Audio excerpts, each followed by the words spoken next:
Assalamualaikum warahmatullahi wabarakatuh, salam pencerahan. Apa kabar pemirsa TV-mu dimanapun Anda berada, beragam informasi yang cerdas dan mencerahkan akan kami rangkum selama 30 menit ke depan.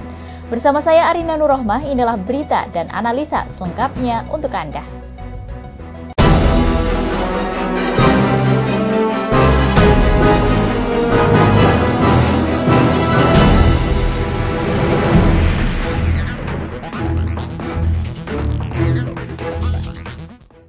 Mengawali berita pertama pemirsa, mantan penasehat Komisi Pemberantasan Korupsi atau KPK Abdullah Hehamahua menyarankan KPK untuk melakukan upaya hukum kasus Komjen Budi Gunawan. Dalam waktu dekat, kasus Komjen Budi Gunawan akan kembali diajukan melalui peninjauan kembali atau PK. Jika peninjauan kembali dikabulkan, maka kasus BG akan kembali ditangani oleh Komisi Pemberantasan Korupsi atau KPK. Mantan penasehat Komisi Pemberantasan Korupsi, Abdullah Hehamahua, saat ditanya mengatakan peninjauan kembali kasus Budi Gunawan sudah direncanakan pihak KPK. Bahkan dalam rapat yang dihadiri para petinggi KPK, mengusulkan agar PK segera diajukan. Menurut Abdullah, peninjauan kembali kasus Budi Gunawan ini tergantung dari pimpinan KPK. Sebab KPK memiliki kewenangan untuk melimpahkan kasus dengan menggunakan payung hukum Undang-Undang Nomor 30 Tahun 2002 tentang KPK. Menyuguhkan terurai kembali kusutan-kusutan dan dirajut kembali benang-benang yang berserakan menjadi satu lagi, bahwa semua alumni KPK harus bersama-sama tetap memberantas korupsi. Pak, soal dengan demonstrasi adanya ini pelemahan KPK dari dalam, Pak? Itu insya Allah akan diselesaikan karena hanya ada miskomunikasi. Kemudian akan PK. Pak nasihat. Seperti yang diberitakan, kasus Komjen Budi Gunawan akan dilimpahkan ke Kejaksaan Agung. Namun mantan penasehat Komisi Pemberantasan Korupsi Abdullah Hehamahua khawatir jika Kejaksaan Agung hanya meneruskan berkas dari KPK ke Bareskrim. Dedi Muhsoni memberitakan dari Jakarta. Pemirsa, penggiat anti korupsi kembali melakukan aksi unjuk rasa di halaman gedung Komisi Pemberantasan Korupsi. Dalam aksi ini, pendemo menggelar teatrikal dan membawa patung kuda Proya sebagai simbol hadirnya penyusup di KPK. Pegiat anti korupsi terus melakukan dukungan kepada KPK untuk memberantas korupsi. Namun sejak kasus Komjen Budi Gunawan digulirkan KPK, KPK kian melemah, terlebih pada pergantian pimpinan KPK sekarang ini. Oleh karenanya, pegiat anti korupsi ini menilai institusi KPK telah dirasuki oleh penyusup yang sengaja akan menghancurkan KPK. Koordinator aksi Hendra Saputra mengatakan, aksi ini merupakan bentuk protes kepada PLT pimpinan KPK Taufikur Rahman Ruki yang menyetujui pelimpahan kasus Komjen Budi Gunawan atau BG kepada Kejaksaan Agung. Hendra menilai ini merupakan suatu kegagalan KPK dalam agenda pemberantasan korupsi. Pelimpahan kasus BG kepada Kejaksaan merupakan bagian dari kemunduran semangat pemberantasan korupsi yang selama ini dilaksanakan. Di samping itu, dengan dilimpahkannya kasus BG, dikhawatirkan tidak lagi berpegang pada independensi, bahkan rakyat sudah tidak lagi percaya terhadap Kejaksaan dan Polri. Proses pelemahan KPK yang selama ini terjadi dari luar KPK, hari ini sudah masuk ke dalam KPK. Itu nyata, kita lihat dari kasus pelimpahan, kasus korupsinya Budi Gunawan yang dilakukan oleh pimpinan KPK, PLT KPK yang hari ini dipimpin oleh Taufikur Rahman. Ini presiden buruk. Jadi semangat pemberantasan korupsi dan lahirnya lembaga KPK itu dikarenakan tidak mampunya atau tidak percayanya rakyat dengan kejaksaan dan kepolisian. Dalam aksi ini, selain membawa kuda Troya yang ditempelkan wajah PLT pimpinan KPK Ruki, wajah Presiden Joko Widodo juga nampak dalam aksi ini. Selain itu, para pegiat anti korupsi juga membawa karangan bunga yang memberi simbol kematian institusi KPK. Dedi Muhsoni memberitakan dari Jakarta. Beralih ke berita lain pemirsa, carut-marut perjanjian investasi yang berkaitan dengan eksplorasi perminyakan menggerakkan DPR RI untuk segera merancang undang-undang migas. Hal ini disampaikan Ketua Komisi 7 Kardaya Wardika. kemampuan finansial negara untuk membiayai eksplorasi dan eksploitasi minyak dan gas yang masih terbatas, membuat kehadiran investor termasuk asing tak bisa dihindari. Namun, usulan merevisi Undang-Undang Migas dari Mahkamah Konstitusi sebaiknya dijadikan sebagai bagian dari kebijakan nasional. Pemerintah menargetkan revisi Undang-Undang Nomor 22 Tahun 2001 tentang minyak dan gas bumi dapat selesai tahun ini. Hal ini untuk memberikan kepastian investasi bagi perusahaan migas. Ketua Komisi 7 DPR RI menjelaskan, Komisi 7 mendesak RUU Migas untuk segera dibahas pada sidang paripurna April mendatang. Kita minta segera, kita minta bahwa ini begitu habis reses, kita mulai membahas. April ini dong? Iya. Pokoknya as soon as possible, ASAP. Karena pemerintah kan beberapa bulan yang lalu sudah menyuruh atau menugaskan tim reformasi tata kelola. Hal baru yang akan dimasukkan dalam rancangan revisi Undang-Undang Migas adalah tentang bentuk Lembagaan Satuan Kerja Khusus Pelaksana Kegiatan Usaha Hulu Minyak dan Gas Bumi SKK Migas. Revisi Undang-Undang Minyak dan Gas akan segera dilakukan, mengingat begitu pentingnya Undang-Undang Migas untuk mengatur investor asing yang masuk ke Indonesia. Arina Nurrohmah, Eko Bayu Rianto memberitakan dari Jakarta. Pemirsa, upaya gizeling atau pemerasan para penunggak pajak yang dilakukan oleh sejumlah oknum di lembaga perpajakan mulai mencuat. Dirjen Pajak melakukan sejumlah penyelidikan guna mencegah perluasan kasus tersebut. Upaya gizeling atau penyanderaan para penunggak pajak yang marak dilakukan Direktorat Jenderal Pajak Kementerian Keuangan beberapa bulan terakhir ternyata dimanfaatkan oknum untuk melakukan pemerasan. Berkaitan dengan pemerasan para oknum pajak pada penunggak pajak ini, tim TVMU melakukan penelusuran ke Direktorat Jenderal Pajak. Saat tim TVMU berupaya mengklarifikasi ke Direktur Pajak maupun Humas, namun tidak diberikan izin wawancara. Tim terus berupaya mencari keterangan, hingga didapati informasi bahwa sejak pertama kali instansinya melakukan aksi penyanderaan wajib pajak nakal tersebut, datang laporan dari beberapa kantor pelayanan pajak dan kantor wilayah. Dari hasil kesimpulan sementara yang dilakukan kantor wilayah pajak, para oknum ini mengintimidasi dan memeras para penunggak pajak. Mereka memberikan solusi dengan memberikan sejumlah uang agar para penunggak pajak bebas membayar pajak. Saat ditanya siapa yang telah tertangkap, pihak Dirjen Pajak masih merahasiakan informasi tersebut hingga investigasi yang mereka lakukan lengkap. Saat tim menyambangi kantor Dirjen Pajak, bertepatan dengan para petinggi pajak hadir untuk melakukan rapat terbatas. Namun, tidak satupun yang berkenan memberikan keterangan. Arina Nurrohmah, Eko Bayu Rianto memberitakan dari Jakarta. Pemirsa, kami akan menyajikan berita menarik lainnya setelah jeda berikut ini.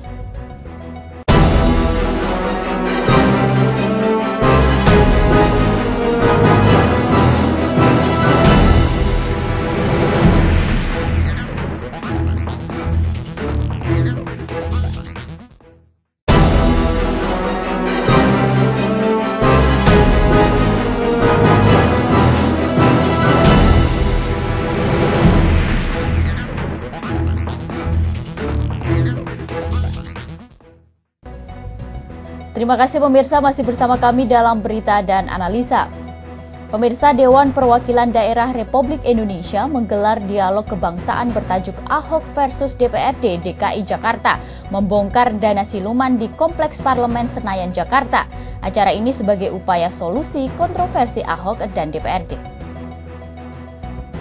Merespon permasalahan politik antara lembaga eksekutif dan legislatif di Provinsi DKI Jakarta, Dewan Perwakilan Daerah Republik Indonesia menggelar dialog kebangsaan yang menghadirkan Ketua Dewan Kehormatan DPD RI AM Fatwa, Sekjen Forum Indonesia untuk Transparansi Anggaran atau Fitra Yeni Sucipto, dan pakar hukum tata negara Refli Harun. Kalangan Dewan Perwakilan Daerah Republik Indonesia menyesali kisruh politik antara Gubernur DKI Jakarta Basuki Cahayapurnama dengan DPRD DKI Jakarta saat ini. Kisruh tersebut harus jadi pelajaran berpolitik dan berdemokrasi dalam menjalankan otonomi daerah. Mengenai gaya kepemimpinan Basuki Cahayapurnama, Senator Dewan Perwakilan Daerah AM Fatwa menilai Gubernur DKI Jakarta tersebut adalah figur yang berani dan bersih. Tetapi sebagai penyelenggara negara dan panutan masyarakat ibu kota, etika dan komunikasi politiknya lemah. Menurut politisi Partai Amanat Nasional ini berkomentar, Ahok hendaknya dapat meredam sikap emosionalnya serta berbicara lebih hati-hati dan santun di ruang publik. Misalnya kalau ada kecurigaan kan bisa dikatakan ya mengundang pertanyaan. Nah, jadi ini mungkin karena karakter saya kira ya, ini pembawaan yang tapi ya karakter dan pembawaan itu juga harus dikemas dengan cara berkomunikasi politik. Tidak hanya itu, fatwa juga mempertanyakan hak angket DPRD Jakarta terhadap Ahok. Setahunya biasanya hak angket diajukan DPRD karena ada krisis kepercayaan masyarakat terhadap kepala daerah. Tapi faktanya saat ini, Ahok mendapatkan dukungan besar dari masyarakat Jakarta. Dan apakah hal itu memang lalu sudah memenuhi persyaratan untuk mengajukan angket ataupun interpelasi ya. Karena sesungguhnya angket itu diajukan oleh DPRD untuk seorang kepala daerah yang mengalami krisis kepercayaan di masyarakat. Nah, hemat saya dari segi itu Ahok belum mengalami krisis kepercayaan di masyarakat. Dalam kasus ini justru publik sekarang ini banyak memberikan support kepada Ahok.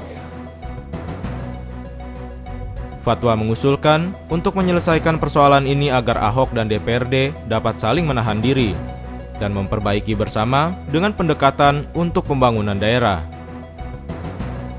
Alfat Amrin, Bambang Triwibowo memberitakan dari Jakarta. Pemirsa, masih dengan berita yang berkaitan, Gubernur DKI Jakarta Basuki Cahayapurnama selalu menjadi kontroversi dengan sikap bicaranya yang blak-blakan. Belum lama ini sikap Ahok membuat murka anggota DPRD saat dirinya menuliskan kalimat yang tidak sopan di lembaran anggaran Bapeda. Sejak menjadi Gubernur DKI Jakarta, sepak terjang mantan Bupati Bangka Belitung Timur ini semakin membuat panas kuping. Sikap mantan Bupati Bangka Belitung ini kerap menjadi kontroversi. Belum lama Ahok hampir terlibat adu fisik dengan salah seorang demonstran saat akan memasuki kendaraan dinasnya. Sikap Ahok yang selalu menuai kontroversi ini kadang untuk membela atau meluruskan suatu kebijakan yang menurutnya penuh dengan aroma manipulasi. Saat pertama kali menjabat sebagai Gubernur DKI menggantikan Gubernur Joko Widodo yang terpilih menjadi Presiden Republik Indonesia, gelombang demonstrasi menentang Ahok sebagai gubernur datang dari berbagai ormas Islam yang menolak Ahok sebagai orang nomor 1 di Jakarta. Meski banyak yang menentang dengan semua kebijakan yang dikeluarkan Ahok sebagai gubernur, tidak serta membuat Ahok mundur ataupun takut. Kasus yang masih hangat saat ini adalah penolakan anggaran yang diajukan oleh DPRD ke Kementerian Dalam Negeri yang dinilainya terdapat dana siluman. Tak pelak, hal ini membuat sebagian anggota DPRD merasa geram dengan tudingan yang menyatakan dana siluman tersebut merupakan akal-akalan anggota DPRD. Terlebih adanya tulisan tangan Ahok di lembaran anggaran milik Bapeda yang membuat sebagian anggota DPRD murka. Kalimat yang dituliskannya dinilai tidak pantas jika ditujukan kepada anggota DPRD. Namun, dengan gayanya yang selalu berani menantang segala bentuk kecurangan ini, seolah menunjukkan keseriusannya memberantas korupsi. Rizwan Emdin memberitakan untuk TVMU. Pemirsa, DPRD DKI Jakarta menyatakan ada 2 versi APBD 2015 yang diberikan kepada Menteri Dalam Negeri oleh Gubernur DKI Jakarta. Penyelesaian pengesahan APBD DKI Jakarta sudah ditempuh oleh Ahok dengan mengajukan permohonan fasilitas ke Kementerian Dalam Negeri. DPRD dan Pemprov DKI Jakarta memiliki dokumen APBD yang berbeda. Anggaran pendidikan yang didata oleh DKI Jakarta berbeda dengan DPRD. Sedangkan menurut DPRD DKI Jakarta, APBD versi Pemprov DKI tidak sah karena tidak ditandatangani oleh pimpinan DPRD. Gubernur DKI Jakarta Basuki Cahayapurnama atau Ahok menegaskan, draft APBD yang diajukan Pemprov DKI juga tidak ditandatangani karena disusun menggunakan sistem e-budgeting bukan secara manual. Buku trilogi Ahok ditotalkan adalah 30 triliun. Dari 12,1 triliun merupakan dana terbesar untuk pendidikan. Versi DPRD adalah 5 triliun dan Pemprov DKI yaitu 3,1 triliun. Dokumen versinya DPRD dan versinya Pemprov DKI. Nah, kami mencoba untuk ngecek benar atau tidaknya sih sebenarnya dugaan-dugaan dana siluman dan apa sih yang menyebabkan kekesuhan itu sebenarnya. Nah, yang pertama adalah dokumen ini adalah versinya Pemprov. Ini versinya Pemprov yang diajukan ke Kementerian Dalam Negeri. Ini adalah versinya teman-teman dari DPRD. Catatan dalam kontroversi ini adalah proses yang salah karena tidak terbangun transparansi dan partisipasi dari awal. Sehingga pada proses SKPD pun masyarakat tidak terlibat. Hal ini membuat data yang dianggap dana siluman menjadi tersisipkan. Rizky Nurul Ilmi, Bambang Triwibowo memberitakan dari Jakarta. Beralih ke berita lain, pemirsa, Kementerian Perindustrian akan mempercepat proses pembebasan lahan bagi pembangunan ladang garam berkualitas tinggi di Provinsi DKI Jakarta. Kementerian Perindustrian akan mempercepat proses pembebasan lahan bagi pembangunan ladang garam berkualitas tinggi di Provinsi Nusa Tenggara Timur. Jika hal tersebut selesai, maka diharapkan Indonesia bisa mengurangi impor garam dengan kandungan NaCl97 yang biasa digunakan sebagai bahan baku industri. Lahan yang perlu dibebaskan adalah seluas 13.000 hektar dengan lokasi yang berada di Kupang 6.000 hektar, Nagakeo 1.050 hektar, serta 2 ladang garam lainnya yang terdapat di Pulau Rote dan Ende. Jika pembangunan ini berhasil, maka produksi garam dari ladang ini diharapkan bisa menekan angka impor garam. Nusa Tenggara Timur merupakan lokasi yang tepat untuk dikembangkan sebagai pusat produksi garam dengan kadar NaCl97. Karena memiliki musim kemarau selama 8 bulan, faktor ini sangat penting mengingat produksi garam ditentukan oleh cuaca serta luas lahan. Sebelumnya, Kementerian Kelautan dan Perikanan sendiri menargetkan produksi garam nasional sebesar 4 juta ton pada tahun 2015 atau naik sebesar 56,8%. Dibanding produksi garam nasional sebesar 2,55 juta ton pada tahun 2014. Cita-cita produksi garam sebesar 120 ton per tahun per hektar, maka produksi dari ladang garam di NTT diharapkan bisa mencapai 1,56 juta ton per tahun. Tim TVMU memberitakan. Pemirsa, kami akan beralih ke analisa kepemimpinan Ahok setelah jeda berikut ini.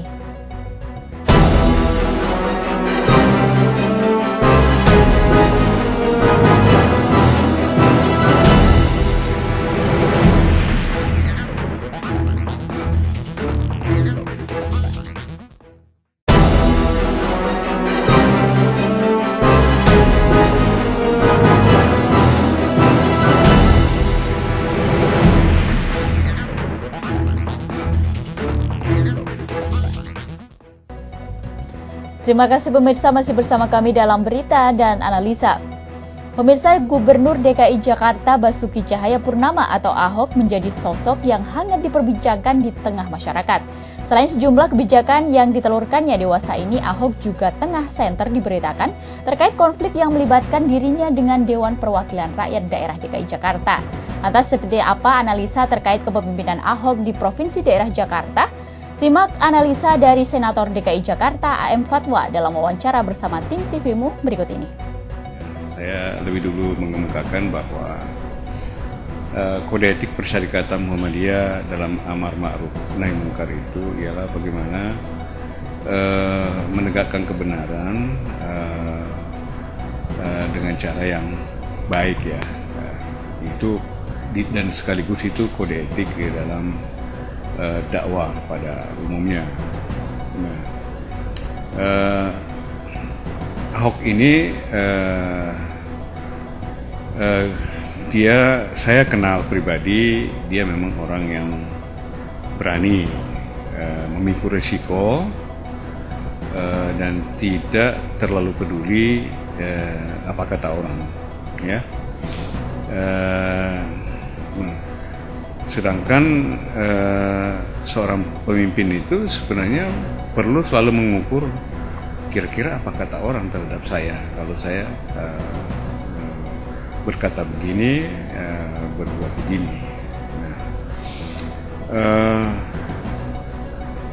dia memang ketika selesai dilantik gubernur mengatakan bahwa saya ingin dikenang sebagaimana Gubernur Ali Sadikin. Maka saya menulis di salah satu koran nasional dengan judul Antara Ali Sadikin dan Ahok, karena saya kebetulan lama menjadi staf Gubernur Ali Sadikin dari tahun 70 sampai 79. Itu berlanjut saya sampai kebersamaan saya di dalam petisi 50, jadi cukup hafal gitu ya. Nah, saya yakin tujuan Ahok ini sebenarnya baik ya, baik. Cara-cara yang dipakai itu tanda petik itu sering tidak peduli kiri kanan. Nah, di dalam konflik yang terjadi sekarang ini mengenai anggaran DKI, APBD, ya dia menemukan cara-cara yang kebiasaan pada umumnya di dalam penyusunan APBD. Ada upaya-upaya penggelembungan ya, yang disebut ya, dia menyebutnya sebagai siluman, ya, dana siluman. Saya tidak meragukan tentang sinyaleman ya, saya sebut saja sinyaleman Ahok itu, karena itu sudah terjadi pada umumnya selama ini. Terjadi, boleh dikata terjadi di seluruh daerah, apakah itu kabupaten, kota, provinsi. Tetapi seorang Ahok yang meledakkan soal ini, mungkin itu yang dia ingin tuju, bahwa ingin dikenang. Begini cara dia untuk membongkar sesuatu. Nah, bagaimana penyelesaiannya sekarang ini? Hemat saya, supaya masyarakat ini jangan cuma dikasih umpan yang tidak jelas arahnya kemana, lebih baik uji publik, dilakukan uji publik, sehingga masyarakat menjadi jelas semua apa yang dikatakan Ahok itu kebenarannya, terlepas dari cara-caranya ya, dan supaya menjadi pembelajaran bagi kita semua, bagi warga negara. Kebetulan terjadinya di ibu kota negara, jadi mudah terpublikasi ke seluruh daerah di tanah air. Urusan politik apapun di lapangan itu selalu ada kompromi. Nggak ada keputusan politik tanpa kompromi.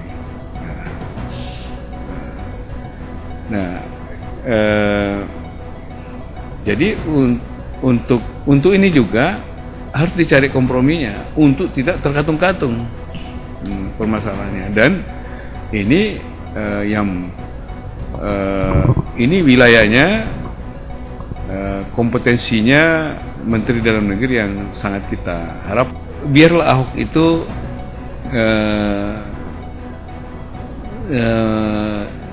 apa yang dia cari untuk ingin dikenang oleh sejarah, biarlah itu dia capai. Tetapi untuk memimpin ibu kota negara dengan style kepemimpinan, style politik yang begitu, saya kira memang kurang tepat ya. Pemirsa, analisa mengenai kepemimpinan Ahok tadi menutup jumpa kita kali ini. Saya Arina Nurrohmah beserta kru yang bertugas mengucapkan pamit undur diri dari hadapan Anda. Jangan lupa saksikan berita dan analisa setiap harinya hanya di TVmu. Salam pencerahan dan wassalamualaikum warahmatullahi wabarakatuh.